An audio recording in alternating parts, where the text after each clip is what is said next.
Now, from CBS 4 News, this is Facing South Florida with Jim DeFede. Good morning, I'm Jim DeFede, and welcome to this live special edition of Facing South Florida. And because we have so much to cover, we are on for an hour this morning. We are in the midst of what may be the most expensive primary ever in the state's history for governor. By my rough calculation, we are around $100 million spent by Democrats and Republicans hoping to take the place of Rick Scott.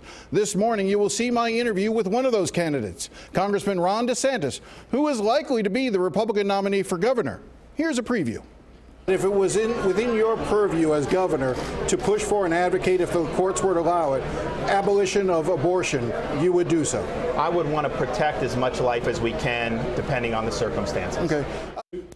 We'll have a lot more of that interview later in the show. We will also talk about some of the races flying under the radar, including some critical school board races in Broward, a state Senate race in which the NRA is playing a critical role, and we'll also take a closer look at a House race in Miami-Dade where a politician who was run out of office is hoping for a comeback.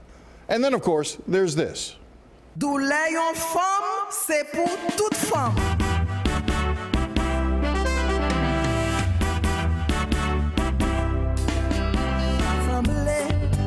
Rassembler, faut nous rassembler pour nous voir Daphné monter. I'm telling you, I can't get it out of my head. That was just a small portion of a commercial for State Senator Daphne Campbell, who is running for re-election this year and is facing the toughest political race in her career. This is an amazing race. It has grown angry and bitter, and for the first time, Campbell and her opponent, Jason Pizzo, will go face-to-face on TV as we have them both here. I'll admit right now, I don't know what to expect when they get started. But before we get to all that, let's take a moment to get a feel for where we are right now. Early and absentee voting is well underway, and here are some of the numbers. As of Saturday morning, there has been just over 900,000 votes cast. You can see the breakdown here. About 834,000 votes by mail, a little more than 72,000 through in-person voting. And we can now see the breakdown by party. Republicans have an advantage of about 460,000 votes compared to about 370 for the Democrats. Voters with no party affiliation make up about 112,000 votes. Now, to get a sense of how early voting is going this morning, let's go out to one of the early voting sites in Coral Gables where my colleague Hank Tester has been talking to voters. Hank is live at the Coral Gables Library. Hank, what are folks telling you? Well, the folks here, quite frankly, no voter yet to talk to, but we have quite a few candidates out here and their families, and they're getting ready, as you can see, to start shaking the hands of the voters. And Jim, what's really interesting about this particular situation out here is that judges' races are very important. Even independent voters can vote in the primary for judges in Miami-Dade County, but nobody really knows who these people are. So the last-minute handshake and the name recognition, very important for these folks. But let's take a look at some videotape.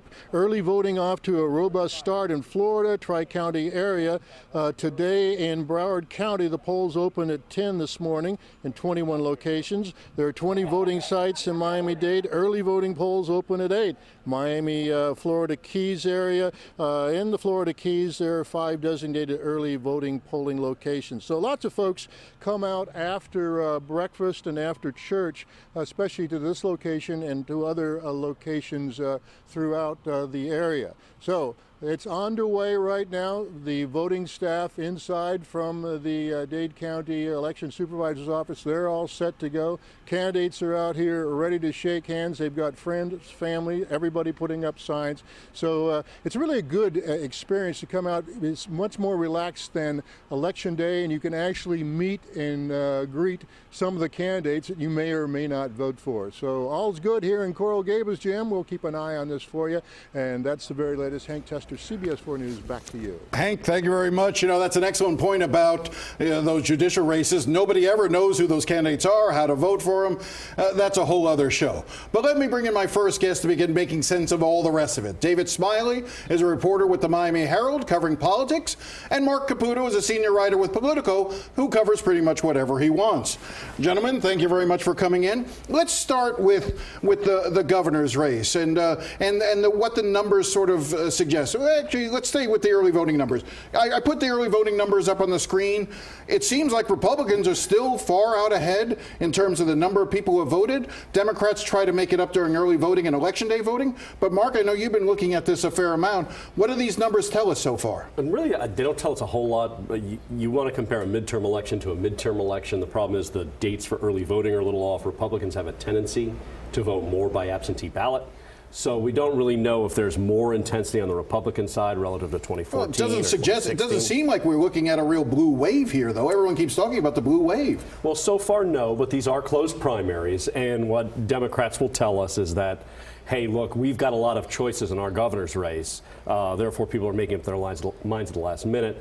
Whereas in the Republican race for governor, that's pretty much a done deal. At least that's what they're saying, and that's why you haven't seen it. But come November, Democrats are saying you will see the blue wave. But the statistics, the data right now don't show it. All right, the promised blue wave. David, you know, looking at just this governor's race, let's talk about this for a second. Let's stay on the Republican side. I said early on, you know, maybe a little bit ahead of myself, that Ron DeSantis is the likely Republican nominee. Obviously, you know, Adam Putnam would dispute that. I know Adam Putnam came out with a poll recently that suggested the race was tighter. But really, you've seen DeSantis sort of surge and almost begin looking past the primary election to start thinking about November and even talking about lieutenant governor candidates. Well, if you're Adam Putnam, it's hard to fight Donald Trump and Fox News. Ron DeSantis has been running the Fox News campaign. Are people more interested in watching interviews with Ron on Fox News or commercials that Adam Putnam is running? You know, President Trump boosted Ron with 140 characters on Twitter, and it seems like he's been shooting up ever since. I think Adam Putnam, to me, has always seemed like he looked like a legacy candidate, a it's my time candidate, and in the Republican Party, I don't think that's the most compelling argument. It always felt like somebody was going to come from the right and challenge him and give him a run for his money. It's almost like a mini-me version of Trump versus Jeb Bush in Florida. You know, whereas Jeb Bush was the establishment guy who everyone thought was owed, it was his turn, and Donald Trump came in and upset the apple cart. DeSantis seems to be that candidate. Turning to the Democrats, I think the best thing that I heard recently that sort of encapsulates the Democratic race is somebody was explaining to me that they were talking to their mother, and their mother said to them, I don't know who to vote for, Phil Green or Philip Levine. Yeah, well, or Phil, right, you know, or Jeff Levine. Right, that's the problem that Philip Levine has, is Jeff Green. The Palm Beach billionaire cuts a very similar profile. Actually, David wrote a good story about this. They're both South Florida Jewish self-made multimillionaires, or in the case of Jeff Green, they're billionaires. So looked like Philip Levine for a period of time was going to win, or at least was in second place, and Levine got that dream of his just trashed by Green. Heck, it's even tough for me to keep their names in order. So now it's more than likely looking like Gwen Graham is the favored candidate in the polling. But boy, she's come down, though. I mean, she's taken a hit. I mean, that American Mall project, the fact that she really hasn't been on TV in South Florida. Right. I think those are the factors that are affecting her. That's huge. I mean, about a quarter of the vote, or 20% of the vote, is in Broward and Dade alone for a Democratic race in a primary, and she's not on TV here, and that hurts. And as we've just seen at commercial break here, these airways are being blanketed by Philip Levine and Jeff Green. I'm glad I got the names right. You know?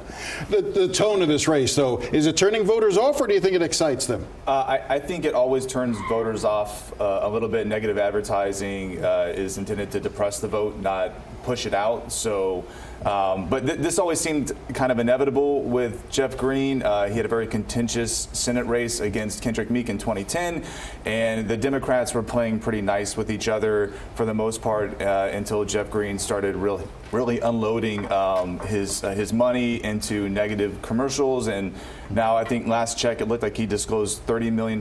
So he's about, what, a third of the spending if we're at $100 million? I'm guessing it's going to be around $100 million. I think he's going to get $35 to $40 million before this race is over. Gentlemen, stick with us. Up next, we look at how the Parkland shooting is shaping many of the races in Broward. It's one of the hotly contested races affecting voters from Golden Beach to North Miami to Liberty City and Miami Beach. State Senator Daphne Campbell and Jason Pizzo are going to be joining me live here in the studio in a little bit.